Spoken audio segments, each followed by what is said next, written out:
Olá, meus irmãos de Ideal Espírita, nós que nos encontramos mais uma vez nessa plataforma tecnológica, nesse recurso tecnológico dos nossos dias, para que mais uma vez conversarmos, vamos dizer assim, sobre um tema espírita, sobre um aspecto do ensinamento espírita para as nossas próprias vidas, para aqueles que estão aprendendo o conhecimento espírita, aqueles que sejam muito bem-vindos, né? Desculpa falar, né? Seja muito bem-vindo a todos aqui que vêm, principalmente aqueles que estão chegando a primeira vez nessa plataforma, né? Nesse trabalho de vídeo aqui que essa instituição realiza há muitos anos, e há muitos anos nós somos convidados e fazemos com muito gosto para cumprirmos com o ideal da divulgação espírita, né? A divulgação espírita, como segundo o Emmanuel, é a maior caridade que nós poderíamos fazer. Nós hoje trataremos do tema sintonia, que é um tema muito importante, né, para todas as nossas vidas, para todo o nosso conhecimento, mas eu diria que é de uma preocupação mais a fundo, mais profundamente, principalmente para aqueles que estão ministrando, né, administrando, atuando no campo da mediunidade, do passe, da assistência, né, assistência dentro da casa, da evangelização, da chamada doutrinação, das exposições, porque tem tudo que nós vamos ver aqui, tem tudo a ver com a melhor qualidade de transmissão do conhecimento, da comunicação que a gente pode fazer. Ok? Então vamos lá. Como vocês já sabem, existe um protocolo aqui do canal. Nós vamos fazer a nossa prece e depois a gente já volta diretamente para os estudos. Ok, meus irmãos? Livro Caminho, Verdade e Vida, de Chico Xavier, pelo Espírito Emmanuel, capítulo 170. Domínio espiritual. Não estou só, porque o Pai está comigo. Jesus. Está em João, capítulo 16, versículo 32. Nos transes aflitivos, a criatura demonstra sempre onde se localizam as forças exteriores que lhe subjugam a alma. Nas grandes horas de testemunho, no sofrimento ou na morte, os avarentos clamam pelas posses efêmeras. Os arbitrários exigem a obediência de que se julgam credores. Os supersentimentalistas reclamam o objeto de suas afeições. Jesus, todavia, no campo supremo das últimas horas terrestres, mostra-se absoluto senhor de si mesmo, ensinando-nos a sublime identificação com os propósitos do Pai, como o mais avançado recurso de domínio próprio. Ligado naturalmente às mais diversas forças, no dia do Calvário não se prendeu a nenhuma delas.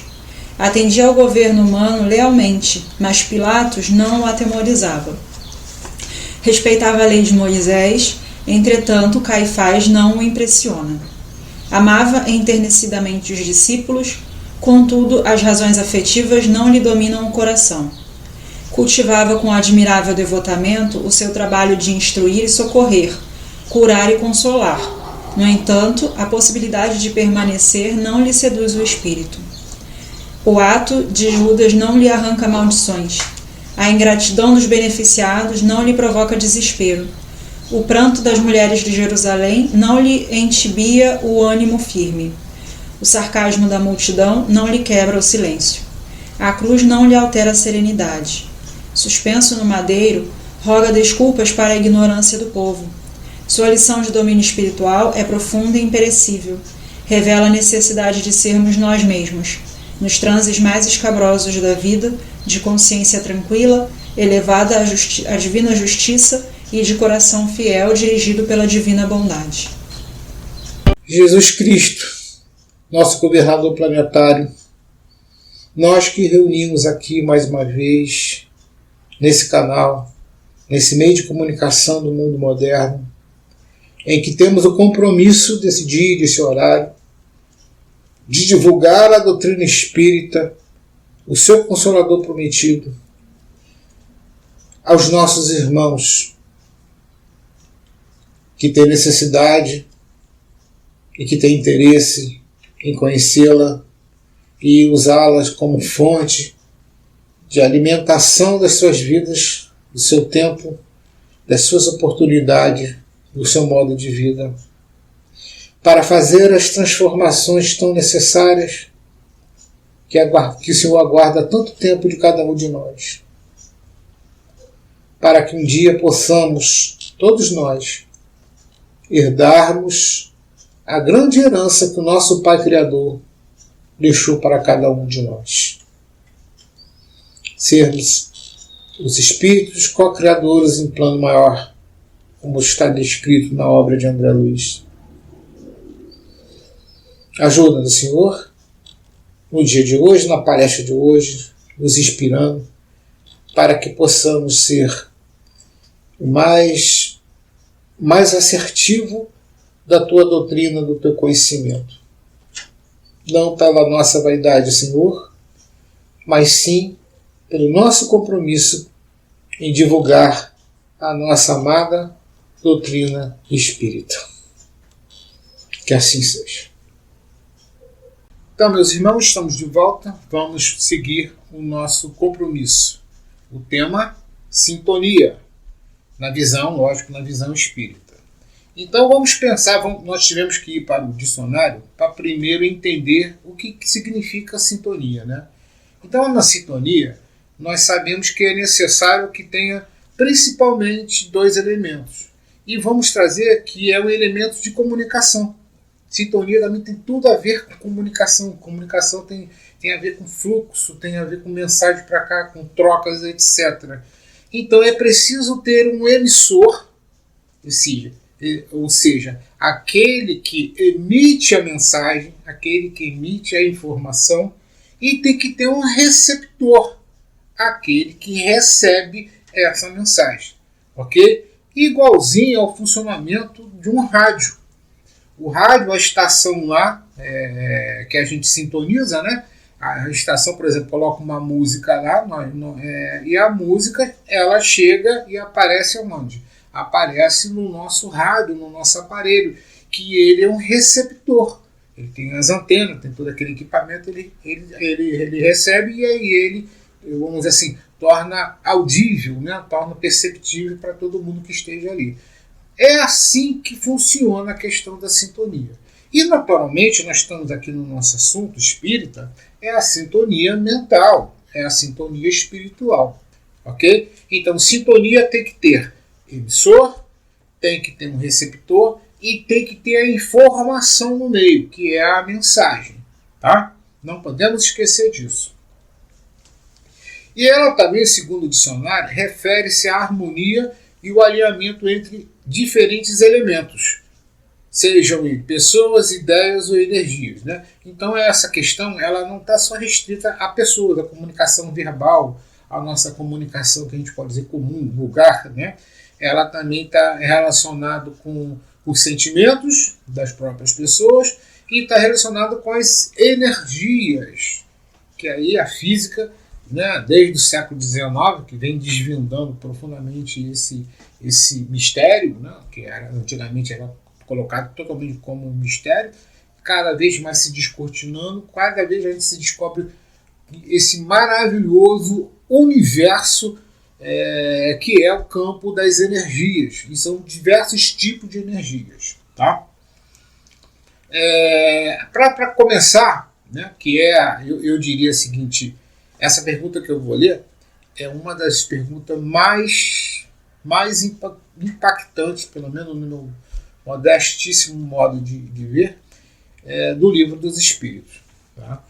Porque ela descortina, ela demonstra para a gente que o nosso trabalho de reeducação moral, esse nosso trabalho de autoconhecimento, esse nosso trabalho de evangelização, esse nosso trabalho de sorgimento espiritual, né, da gente retornar ao seio do nosso Criador, ele é complexo demais, ele é demorado e ele não é tão fácil como as vãs filosofias religiosas, teologia religiosa, deixam aparecer. Vou explicar.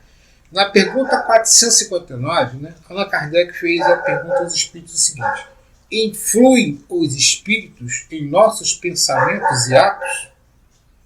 Entendeu? Influem os espíritos em nossos pensamentos e atos? Os espíritos, que são as pessoas que desencarnaram, vamos dizer assim, estão lá no mundo espiritual, que são os seres inteligentes do universo, que são imortais, etc. Eles têm influência sobre a gente? Eles atuam sobre a gente de alguma maneira? Né? O que vocês acham? Olha só a resposta dos espíritos. Muito mais do que imagineis. Claro que um espírita vai dizer assim, claro que influencia. Mas quando a gente lê assim, muito mais do que imagineis, a coisa é mais profunda.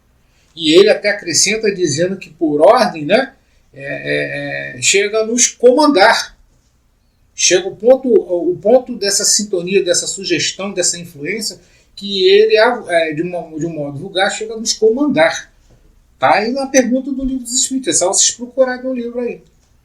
Então, se ele chega a nos comandar, ora, meus irmãos, a influência espiritual é muito maior do que a gente possa supor. Muito mais sutil e às vezes muito agressiva do que a gente possa imaginar. Eu até diria para vocês que certas coisas, essa coisa da minha cabeça, às vezes não é coisa só da sua cabeça não. Tá? É alguém que está plantando na sua cabeça. Mas nós vamos ver aqui por que isso acontece. Tá? Então, segundo o entendimento espírita, vivemos cercados de influências espirituais. Né? Nós estamos imersos num oceano espiritual, que é o nosso mundo causal, ou seja, o mundo da nossa causa, o mundo da nossa origem, de onde nós viemos. Vamos mergulhados nesse mundo, nesse universo todo espiritual. Ora, aí nesse caso, a sintonia é a frequência vibratória do nosso pensamento. Então, o tipo de pensamento que a gente está emitindo o tempo todo gera uma frequência. Essa frequência tem uma sintonia. Vamos só didaticamente colocar como se fosse uma linha. Gera uma linha que tem um certo tamanho, que a onda tem um certo tamanho também, etc, etc. Forma uma característica, que é a frequência, que é o tom dela, a vibração ali. Ok? E aí, nisso, ele diz também que atraímos o que sentimos e pensamos. Essa onda que nós emitimos, agora nós como emissores, tá, desse pensamento, ele vai procurar, por atração magnética, né, da lei de afinidade, ele vai se juntar a ondas, vamos dizer assim, a frequências da mesma característica. Então, pois é, se você está pensando em amor, numa bondade, uma coisa assim elevada, essas ondas vão se juntar com as ondas elevadas e vão buscar aqueles que estão emitindo e também são receptores dessa própria onda. Agora, se a gente está deprimido, triste, acabado, etc., com ideias até de autodestruição, né, ou suicida, essas ondas, ela também tem uma característica própria. Ela tem, vamos dizer assim, uma qualidade própria. Ela vai buscar as ondas, vamos dizer, amiguinha delas, as ondas irmãzinha dela, e elas vão se sintonizar. E aí elas vão se encontrar com os emissores dessas ondas. Porque nosso cérebro espiritual, ele é ao mesmo tempo um emissor e um receptor. Nós estamos o tempo todo emitindo essa frequência, essa vibração, e ao mesmo tempo nós estamos recebendo. Não para nunca, nem na hora de dormir, desde que nós fomos criados. Ok? E aí ele fala também que o pensamento é um imã, é aquilo que eu falei para vocês aqui. O pensamento ele vai buscar o pensamento afim, o pensamento que tem igualdade com ele, que é da mesma característica do que ele. Aí eles vão se juntar. E os físicos também, né, já dizem que nada se perde no universo, né, e colaborando até o pensamento de Emmanuel e até do André Luiz, que ele retrata isso no livro Evolução do Mundo, né, as energias não se perdem. Nada se perde. Entendeu? Elas vão, o universo afora, se juntando, e ao seu tempo elas vão se reunindo, se transformando, vão virando outras coisas que a gente nem imagina. Eu, pelo menos, posso dizer para você que eu nem imagino. Né? Não tenho ainda informações nem capacidade de entender o que Deus, né, dentro da sua construção do universo, ele faz com essas energias todas, com esses pensamentos todos. Né? De certo, ele é aproveitado, né? Ele faz alguma coisa. Né? E assim, como faz, eu não sei. Tá? Um dia nós obviamente saberemos. Ok? Então, precisamos para entender essa parte. Seguindo. Aí vamos fazer uma reflexão sobre essa pequenina parte. Não estamos sozinhos em nossos pensamentos. Que é uma outra coisa que quando eu virei espírita, né, há muitos e muitos anos atrás, é uma coisa outra também que impactou dentro de mim. Assim, nós nunca estamos sozinhos no nosso pensamento.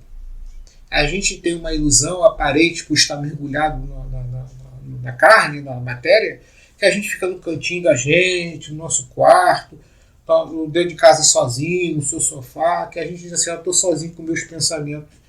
Né? E a gente descobre pelo Espiritismo que a gente nunca estamos sozinhos. Nunca.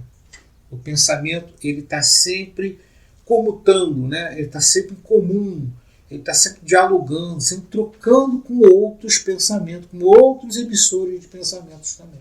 Então nunca estamos sozinhos. Vivemos cercados de influências espirituais constantes. Como eu falei, se não tem pensamentos semelhantes, comuns, esses pensamentos têm que sair de algum lugar. Ele tem que ter um emissor. E aí esses emissores são atraídos também pela lei da afinidade. E aí ficam ambos trocando as mesmas vibrações. É isso que acontece. Para o bem e para o mal. Sejam os espíritos superiores, bondosos, benevolentes nos assistindo, sejam os espíritos obsessores vampirizando ou fazendo mal com a gente. A regra é a mesma. O funcionamento é o mesmo. Tem que ter sempre parcerias. Então não existe isolacionismo no mundo espiritual, nem no universo. Nunca estamos sós e nunca estaremos sós. Tá? Essas influências dependem com quem nos sintonizamos, né? Lógico. Como é que nós sofremos essa influência? Depende de quem nós vamos nos sintonizar. Tá? Mas a dependência de quem nós vamos sintonizar depende da qualidade da emissão desse pensamento. Aí nós vamos chegar ao emissor. O estado emocional, o estado cognitivo, não, que é o conhecimento que a pessoa tem, o estado emocional e aquilo que a gente chama de moralidade da pessoa é que proporciona a qualidade da vibração, da mensagem, da irradiação do pensamento dele. Aí é que determina isso. Entendeu? E aí, dependendo do tipo de sintonia que você tem naquele momento, que é uma outra coisa que a gente vai falar daqui a pouco, você tem a sua sintonia, você tem os seus parceiros espirituais. Aí ele até repete aqui, né? Assim como o rádio, cada um de nós escolhe a frequência espiritual que vai captar. Então, Argot, como está nos livros Domínios da Mediunidade, que é um livro do André Luiz, né? Magnífico aquele livro é tão esclarecedor. E ele fala que a nossa frequência espiritual, né? A gente, na nossa frequência espiritual, a gente sempre procura os nossos afins, os nossos semelhantes. Tá? Claro que toda a proposta do Cristo, da evangelização, é uma proposta para que a gente reforme todo esse conjunto de pensamentos e sentimento, que é o sentimento que alimenta essa tonalidade, né? Esse tom, esse teor do pensamento, para que ele comece a emitir os pensamentos bons, né? Senão nós estaríamos amarrados definitivamente no determinismo de nascimento, né? Sem mudança nenhuma, ou seja, a evolução não existiria. Como a evolução existe, tudo é passível de transformação. Mas tudo na transformação depende de esforço, né? Esforço, vontade, trabalho e tempo. Não há milagre. A coisa não se dá de uma hora para outra. Okay? Por isso que nós estamos aqui na Terra, ainda presos ao círculo das reencarnações. Porque ainda nos faltam muitas experiências para depurar as nossas faltas e muitas outras experiências para a gente aprimorar as nossas qualidades, as nossas virtudes. É isso que os Espíritos nos ensinam. Tá? E diante desse aprimoramento que nós temos que ter aqui na Terra, a doutrina espírita nos ensina que nós precisamos sempre buscar a melhoria dos nossos pensamentos e, com isso, a melhoria da nossa sintonia mental, da nossa sintonia espiritual. Okay? Para manter-nos vitalizados. O que é legal, tratando desse assunto aqui, que a gente lembra hoje da psicologia, das outras correntes até da ciência e das terapias, da questão da positividade, né? Por que a medicina hoje, os médicos falam, eles nos colocam com tanta veemência, né, que nós temos que ter pensamento positivo. Eu me lembro que quando eu fui internado com um problema de mastotite, o médico chegou para mim e falou assim: se você é religioso, começa a orar. Orar vai te fazer bem. Entendeu?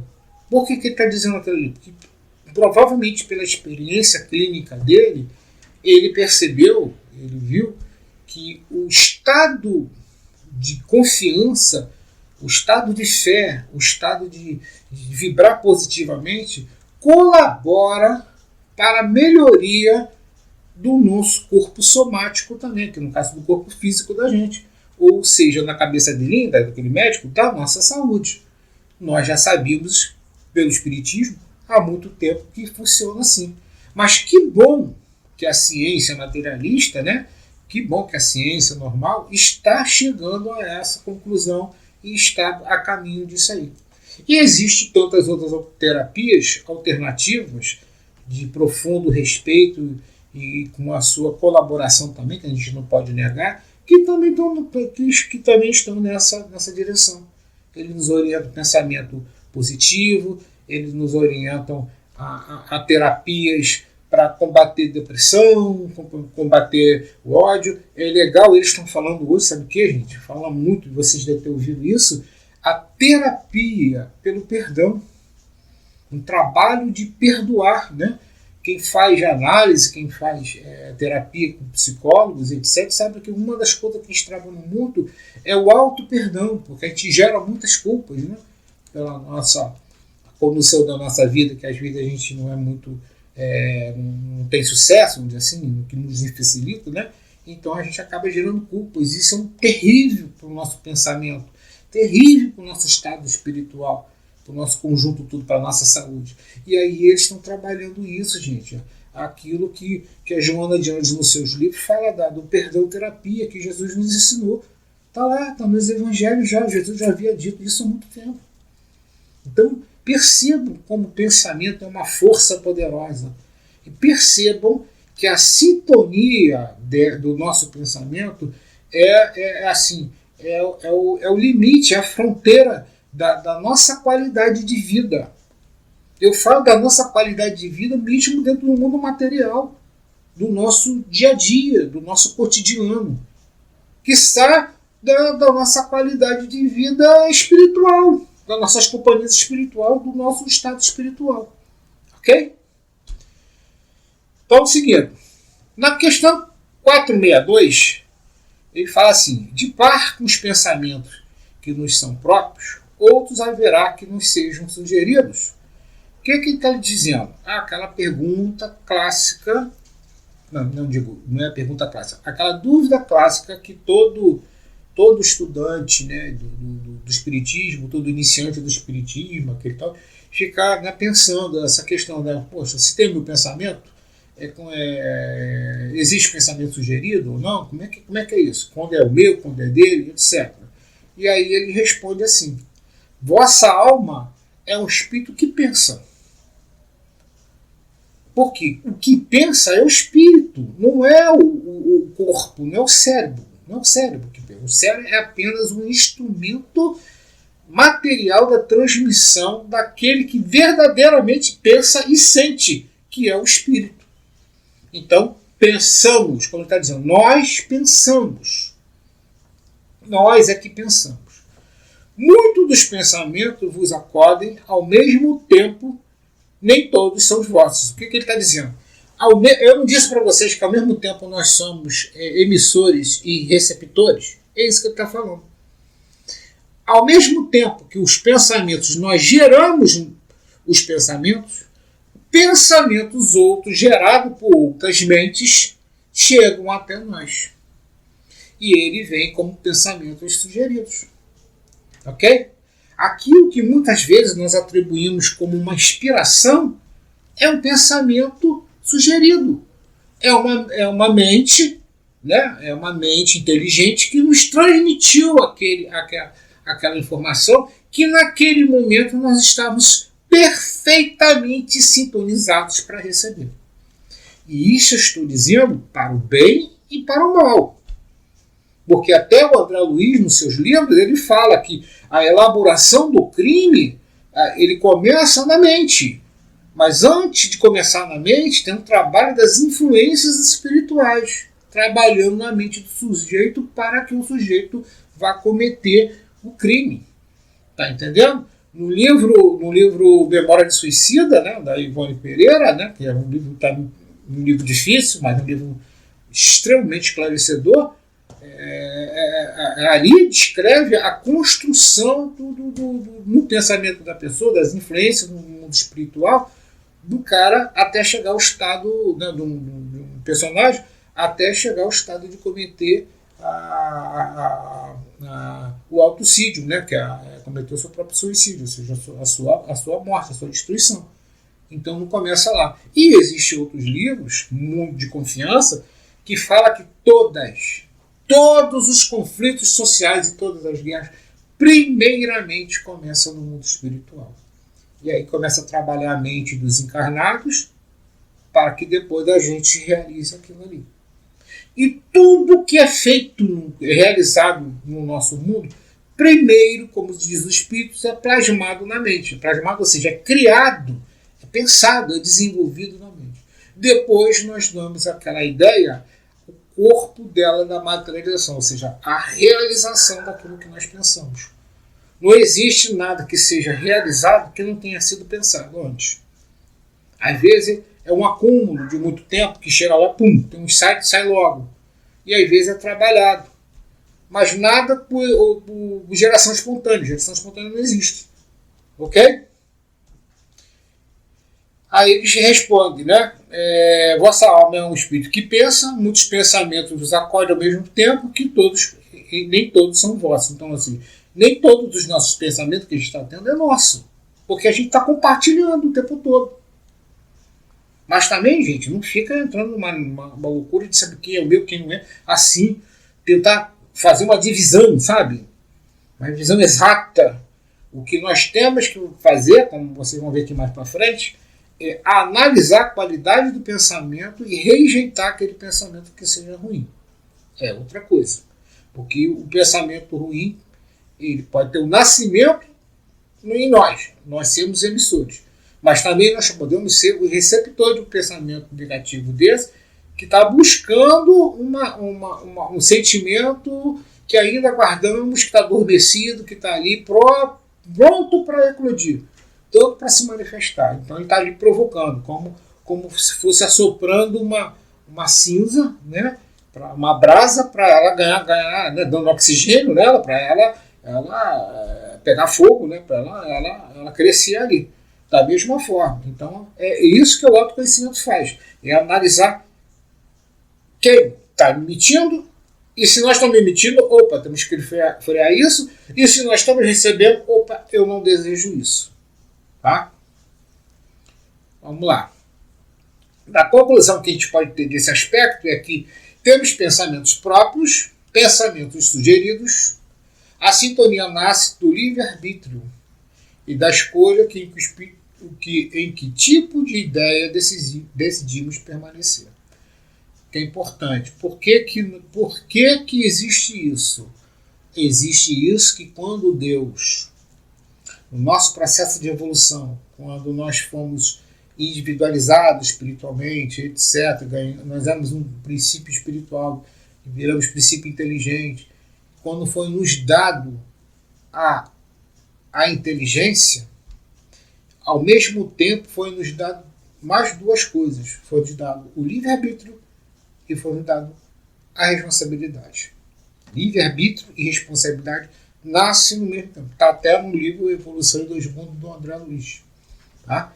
Então, para que a gente colabore, atue na criação de Deus, Deus quis que nós atuássemos autonomamente, em conformidade com Ele, por amor. Então, para que a gente atuasse com amor, é preciso que a gente tenha consciência. E a consciência só nasce, gente, com a responsabilidade e com a razão. Então, precisou a responsabilidade e a razão se entrelaçarem para gerar o estado de consciência. É o que nós estamos no nosso processo evolutivo. Ainda não chegamos ao estado pleno, como diz Joana de Anjos, da consciência, da nossa consciência. Tá?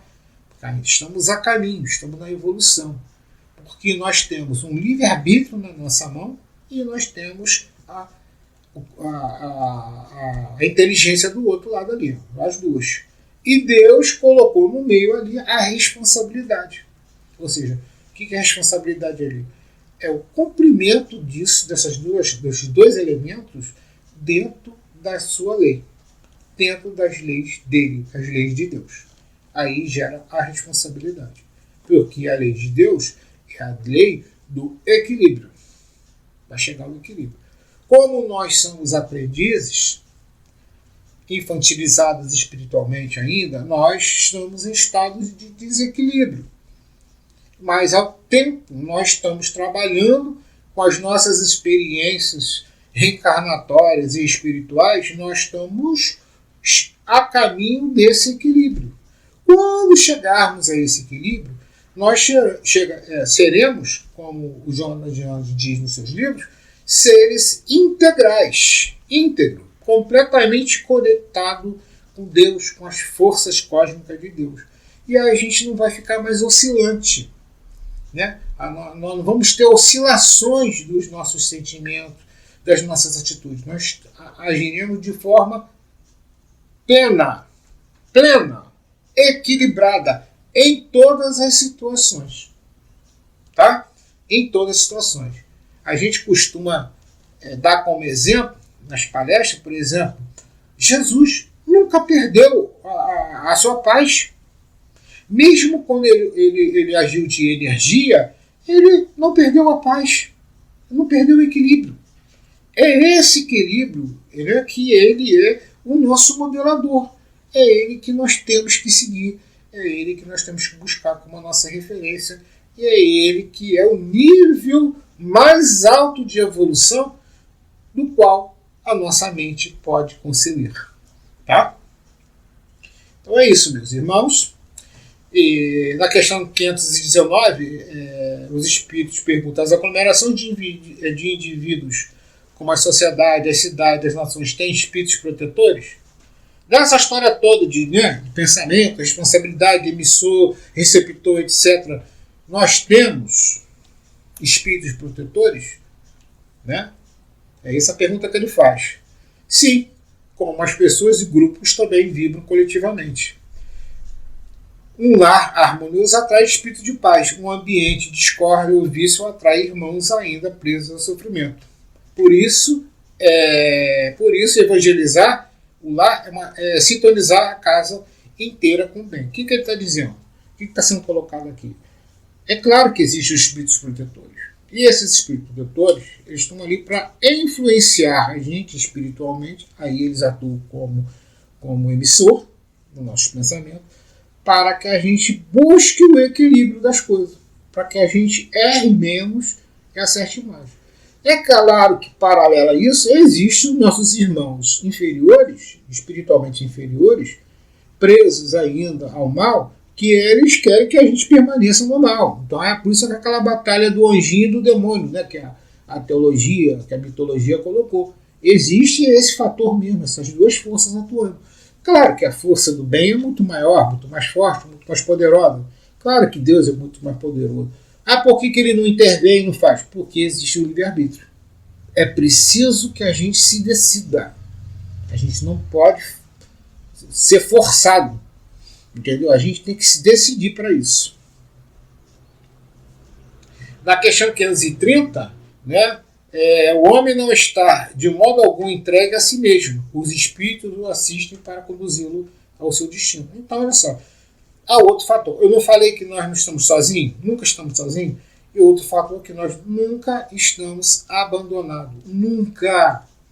A gente pode sentir solidão, a gente pode achar que está só, etc., que é uma experiência individual que a gente tem que passar, mas tem olhos olhando por nós.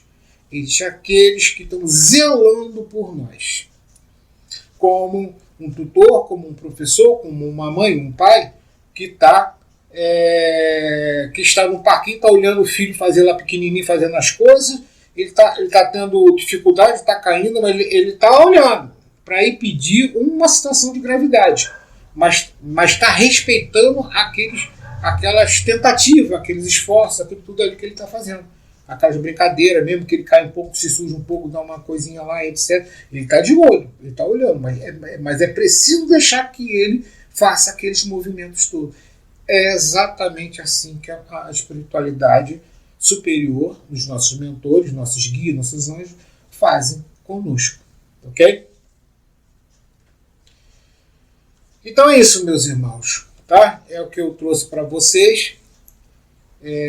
Tem muito mais assunto, né? Vamos dizer assim, tem muito mais coisas aqui para tratar.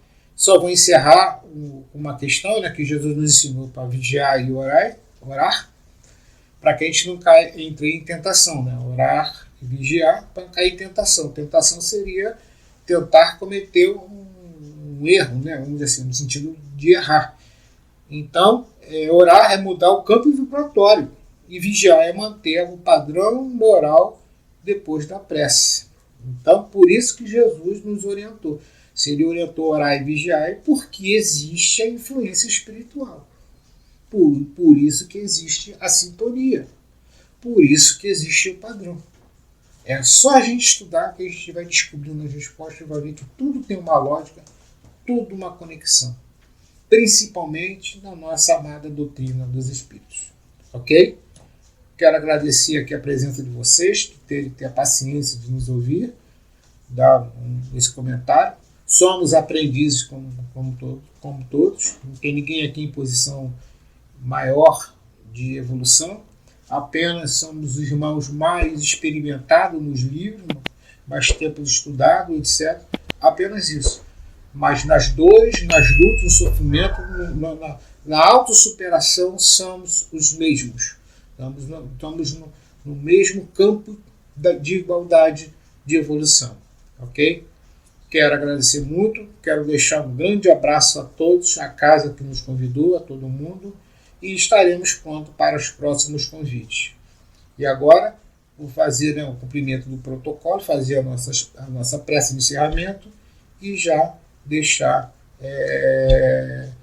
o convite para as próximas exibições desse canal aí, que eu tenho certeza, palestras maravilhosas que são colocadas aqui. Ok? Querido Mestre Jesus, nós que nos encontramos aqui, queremos agradecer a sua presença, a sua força, a sua luz, por ter nos inspirado no dia de hoje. Permita, Senhor, que da sua bondade, a sua misericórdia, possa abençoar as nossas vidas, o nosso tempo, o nosso esforço, de buscarmos o bem e de nos transformarmos espiritualmente um pouco a cada dia. Abençoe, Senhor, essa casa que nos recebeu. Abençoe os companheiros que nos assistiram, que nos assistem a qualquer tempo, de qualquer forma. Que a doutrina espírita, a sua doutrina espírita, possa ser a grande ferramenta de estímulo, de transformação de cada um deles e de cada um de nós. Fica conosco, Senhor, hoje e sempre. Que assim seja.